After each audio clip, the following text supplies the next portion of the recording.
Assalamualaikum warahmatullahi wabarakatuh. Halo teman-teman semua, kembali lagi bersama saya Latifah Azara. Dan pada kesempatan kali ini saya akan membahas bab yang ke-14, yaitu lab setup. Di bab 14 ini kita akan mempelajari 8 materi, yang mana pertama-tama kita akan berkenalan dengan topologi, yang mana kita buat untuk lab yang akan kita gunakan pada video selanjutnya. Dan kita juga akan menginstal Debian Server, Ubuntu Desktop, dan juga Ubuntu Server. Lalu kita juga akan belajar mengcloning, snapshot, setup topologi, serta konfigurasi RAM pada virtual machine. Nah, jadi ini dia topologi yang akan kita buat, yang mana ini merupakan laptop atau yang biasa saya sebut sebagai host OS. Lalu nanti dia akan terhubung dengan router Debian, yang mana router Debian ini menggunakan Debian server yang akan kita setup nantinya di VirtualBox. Kemudian juga router Debian ini akan terkoneksi dengan klien Ubuntu atau Ubuntu Desktop. Lalu untuk router Debian, dia juga akan terkoneksi atau terhubung dengan internal network, yang mana internal network ini memiliki dua server, yaitu ada Debian server dan juga Ubuntu server. Jadi di topologi kita ini memiliki 3 kriteria. Yang pertama adalah Ubuntu desktop, yang kedua Debian server, dan yang ketiga adalah Ubuntu server. Oke, kita lanjut. Di sini kita akan men-setup untuk router Debiannya. Di sini saya sudah membuka aplikasi VirtualBox-nya, dan di sini saya masih memiliki beberapa virtual machine yang saya buat pada video-video sebelumnya. Maka di sini saya akan hapus dulu semuanya agar lebih mudah ya. Oke, di sini klik pada virtual machine-nya, lalu double klik, kemudian remove, lalu di sini pilih yang delete all files. Oke, sudah hilang. Teman-teman lakukan juga pada virtual machine yang lainnya. Lalu kita akan men-setup Debian server, yang mana kalau sebelumnya kita juga sudah menginstal Debian server, namun dengan menggunakan GUI. Sekarang kita akan menginstal Debian server tanpa GUI. Jadi dia itu benar-benar full CLI. Oke, langsung saja klik new seperti biasa. Untuk nama di sini saya gunakan nama. Lalu untuk type-nya Linux dan versinya Debian 64-bit. Kemudian next. Kemudian untuk hardware saya mengikuti ukuran defaultnya saja. Lalu next. Nah, untuk virtual hard disk di sini saya akan menggunakan 15 GB saja. Kemudian next, lalu klik finish. Oke, di sini sudah terbuat, langsung saja di sini klik start. Nah, di sini seperti biasa kita akan dimintakan untuk memasukkan file ISO. Jadi di sini kita masukkan saja. Kemudian jika sudah, klik mount and retry boot. Nah, karena kita hanya membutuhkan CLI-nya saja, maka di sini kita pilih yang install. Kemudian enter. Nah, di sini untuk language saya gunakan English saja, lalu enter. Untuk location, karena di sini nggak ada Indonesia, kita raw ke bawah. Kemudian pilih yang other. Nah, karena Indonesia ada di bagian Asia, jadi di sini raw ke atas, lalu pilih yang Asia. Kemudian cari Indonesia. Nah, ini dia. Kemudian enter. Oke, untuk dimana penyimpanan akan diletakkan, ini saya pilih yang United States, lalu enter. Di sini saya menggunakan American English. Oke, kita tunggu. Untuk name-nya, jadi saya gunakan nama. Jika sudah, klik enter. Dan untuk hostname-nya saya gunakan. Kemudian untuk nama domain saya gunakan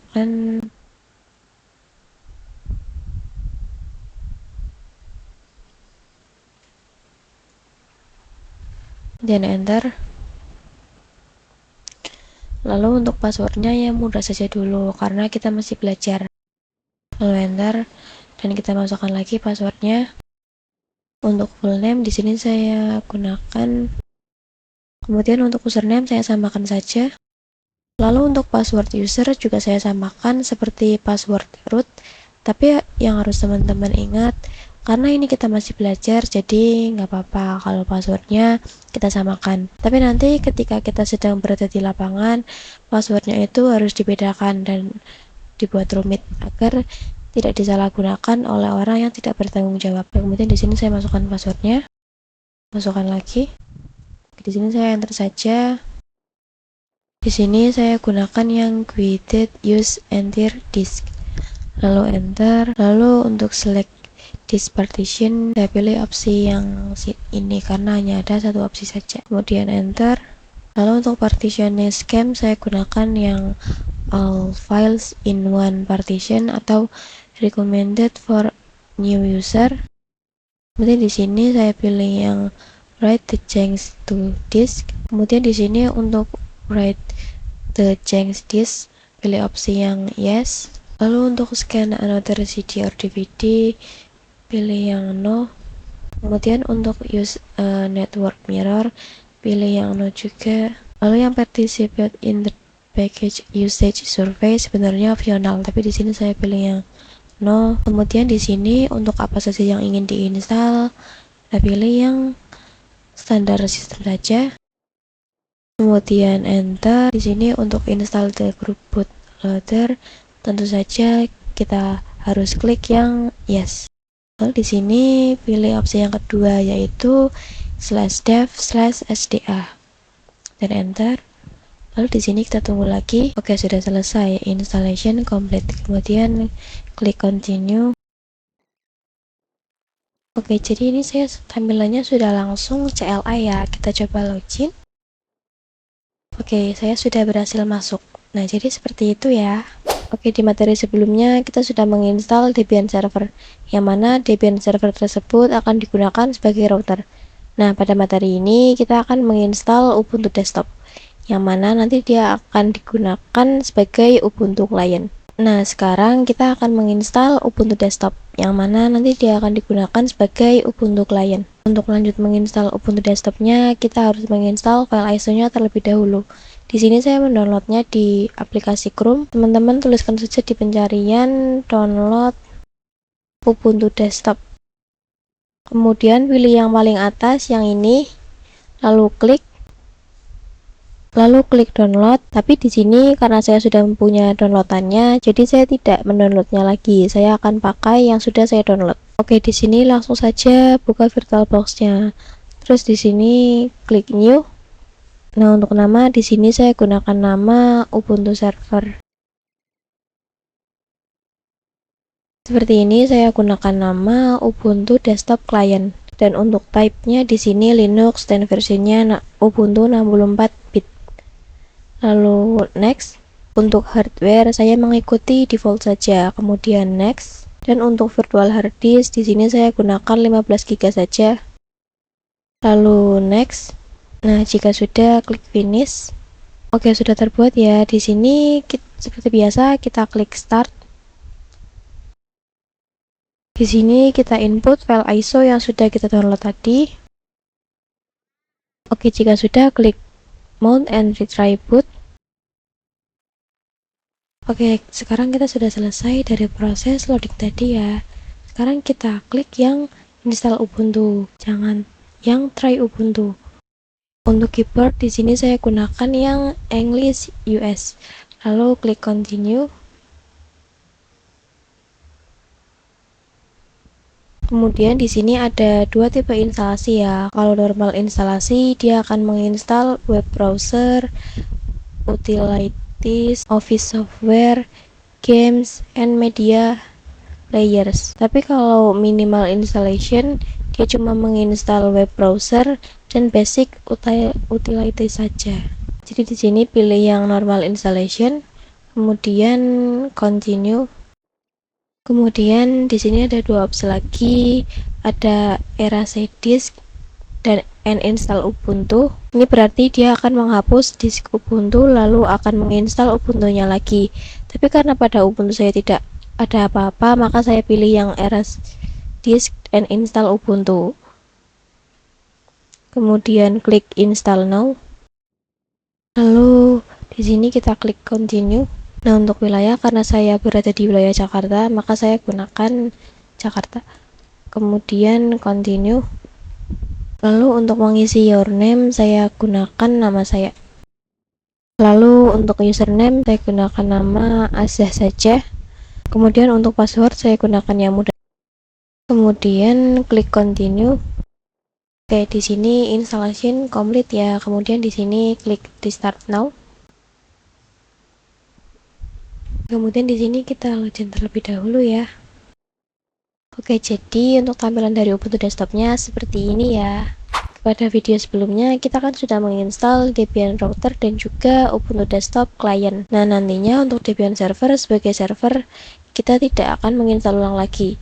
Kita akan melakukan cloning pada materi selanjutnya. Sekarang kita tinggal melakukan instalasi pada Ubuntu Server.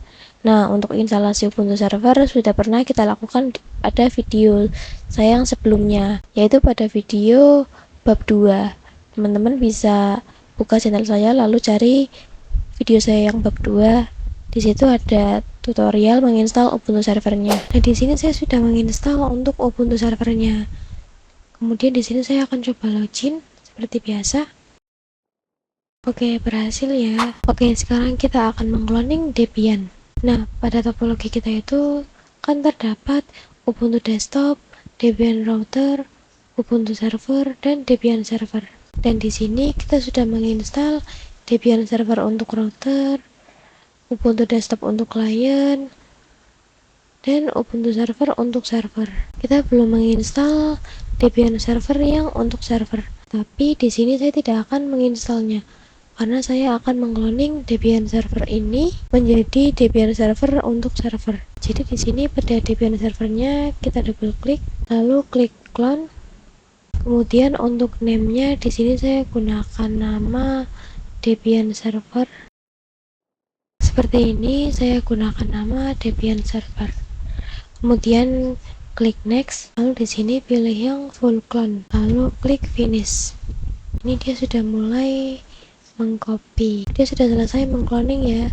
Cukup cepat, bahkan sangat cepat, hanya membutuhkan waktu beberapa detik saja. Tidak seperti saat kita menginstal Debian. Berarti sekarang saya sudah memiliki Debian Server sebagai router, Ubuntu Desktop sebagai client, Ubuntu Server sebagai server, dan Debian Server sebagai server. Oke, sekarang kita lanjut pada pembahasan snapshot virtual machine. Jadi, saya sudah melakukan penginstalan pada Debian Server sebagai router, Ubuntu Desktop sebagai client, Ubuntu Server sebagai server, dan Debian Server sebagai server. Nah, sekarang kita akan melakukan snapshot, yang mana snapshot ini sudah pernah saya lakukan pada video bab kedua. Oke, langsung saja kita lakukan snapshotnya. Saya akan lakukan dulu pada Debian Server sebagai routernya. Di sini klik garis 3 ini, lalu klik yang snapshot, kemudian klik tag. Nah, untuk nama di sini saya gunakan nama default saja. Setelah itu klik OK. Oke, sudah ya. Kemudian kita lakukan juga pada virtual machine lainnya. Oke, saya sudah selesai melakukan snapshot pada semua virtual mesinnya. Dimana nanti ketika kita terdapat error, maka kita hanya perlu kembali ke status awal. Oke, sekarang kita lanjut ke pembahasan setup topologi. Jadi di pembahasan ini kita akan melakukan setup topologi pada semua virtual machine kita. Nah, jadi apa itu setup topologi dan apa yang dimaksud dengan men-setup topologi? Nanti akan saya jelaskan perlahan-lahan. Oke, jadi untuk topologi yang sudah kita buat itu seperti ini ya, yang mana terdapat host OS. Host OS ini akan terhubung ke router Debian. Lalu Debian server juga akan terhubung dengan internal network, yang mana internal network itu terhubung dengan Debian server dan juga Ubuntu server. Dan router Debian ini juga akan terhubung dengan Ubuntu Desktop sebagai klien. Jadi nanti topologinya akan seperti ini. Jadi router Debian akan terhubung ke host OS atau laptop kita menggunakan adapter 1. Lalu router Debian akan terhubung ke internal network menggunakan adapter 2. Kemudian router Debian juga akan terhubung ke Ubuntu Client menggunakan adapter 3. Jadi adapter merupakan fitur yang disediakan oleh VirtualBox untuk penghubung antar virtual machine. Kita langsung saja coba buka VirtualBox-nya. Oke, di sini saya akan mengkonfigurasi pada Debian router terlebih dahulu dengan cara di sini klik settings, lalu klik network. Karena di sini saya ingin router Debian itu terhubung ke host OS, Maka di sini attach to-nya saya ubah menjadi host only adapter. Lalu untuk name-nya di sini saya gunakan default-nya, yaitu VirtualBox host only Ethernet adapter. Kemudian klik OK. Oh iya, jangan lupa Debian routernya dinonaktifkan atau di power off terlebih dahulu ya, karena kita akan men-setting juga pada adapter 1 dan adapter lainnya. Karena kalau di router Debian servernya masih di running, dia nggak akan bisa berjalan. Lalu saya klik setting lagi, kemudian network, dan untuk adapter 2, karena saya ingin Debian router terhubung ke server Debian dan juga Ubuntu, di sini centang dulu untuk enable network adapternya, kemudian attach to-nya saya ganti menjadi internal network. Lalu untuk name-nya saya gunakan nama seperti ini. Lalu untuk adapter 3 kita gunakan internal network juga. Kita centang dulu, kemudian ganti jadi internal network karena saya ingin menghubungkannya ke Ubuntu desktop. Lalu untuk namanya di sini kita gunakan nama client network. Kemudian klik OK. Nah, sekarang kita sudah mengkonfigurasi pada Debian routernya. Kita sudah menghubungkan ke setiap virtual machine. Sekarang kita tinggal menghubungkan pada Debian server, Ubuntu server, dan Ubuntu desktop. Di sini saya konfigurasi dulu pada Ubuntu desktop. Jadi kita klik setting, lalu klik network. Untuk adapter 1, attach to-nya kita gunakan internal network, dan untuk name-nya adalah client network. Karena pada router untuk penghubung ke Ubuntu client itu menggunakan internal. Jadi dari Ubuntu desktop ke router juga harus menggunakan interface client network. Kemudian klik OK. Kita lakukan juga pada Ubuntu server dan juga Debian servernya. Kalau yang Ubuntu server kita gunakan name server network. Oke, jadi sampai di sini untuk pembahasan setup topologi pada lab setup kita. Oke, sekarang kita masuk ke pembahasan yang terakhir, yaitu konfigurasi RAM pada setiap virtual machine. Jadi di sini kita akan mengkonfigurasi RAM pada setiap virtual machine, karena nantinya semua virtual machine ini akan berjalan atau di running secara bersamaan, yang mana ketika teman-teman punya laptop atau OS yang spesifikasinya rendah, itu bisa membuat laptop teman-teman mengalami BSOD atau Blue Screen of Death. Oleh karena itu, kita harus men-setting setiap RAM pada virtual machine ini, sehingga mereka hanya memakai sedikit spesifikasi dari laptop kita. Kita coba dulu pada router Debian. Di sini kita klik setting, lalu klik sistem. Nah, base memorinya cukup gunakan 512 saja. Lalu untuk prosesor, di sini kita gunakan satu saja, jangan dua, apalagi 3 ke atas, karena itu bisa lebih buruk. Kemudian kita klik OK.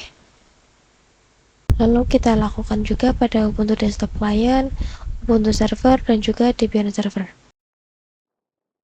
Nah, oke, sudah selesai. Jadi untuk setiap virtual machine-nya sudah saya setting RAM-nya. Oke, jadi seperti itu untuk pembahasan kita pada bab yang ke-14 ini. Sekian dari saya, mohon maaf apabila saat memberikan penjelasan di tutorial yang saya berikan ada salah kata atau ada kalimat yang kurang jelas. Jikalau ada kalimat yang kurang jelas, teman-teman bisa tanyakan di kolom komentar. Wassalamualaikum warahmatullahi wabarakatuh.